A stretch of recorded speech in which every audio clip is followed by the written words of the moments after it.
స్నానం చేసావా? అమ్మాయిని చూడరా. ఎంత బాగుందో. మా జంట బాగుంటుందంటావా? ఆహా, జంట అంటే పార్వతీ పరమేశ్వరులో ఉండాలంటారు. మీ ఇద్దరు పార్వతీదేవి పనుల్లో ఉంటారా?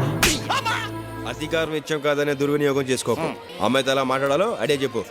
చాలా ఈజీరా. ఇదిగో ఇప్పుడు ఈ ఉంగరం తీసుకెళ్ళి అక్కడ పడేసి నువ్వు అమ్మాయి దగ్గరికి వెళ్ళి ఈ ఉంగరం మీదా అని అడుగు. అమ్మాయి వెంటనే నాది కాదు అంటది.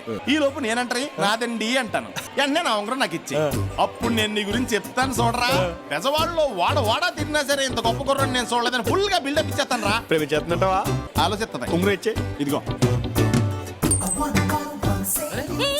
ఈ ఉంగరం మీదండి కాదు. సరిగ్గా చూడండి, మీదే అయి ఉంటుంది. బంగారం గురించి బలవంతం చేయక్కర్లేదయ్యా, అది మా సిస్టర్ కాదని చెప్తున్నా కదా. మీరు ఉండండి, ఆడ ఆలోచిస్తారుగా. ఇంకోసారి చూడండి. మనోడు బాగానే తగ్గ కొట్టేస్తున్నాడు. అదేనండి ఎలా అంటారు? ఏమండి, ఈ ఉంగరం ఆవిడ కాలు ముందు పడింది, ఆవిడ కాదంటున్నారు. మొహమాట పడుతున్నారా? ఏం పడట్లేదు బాబు, ఇది నాదే.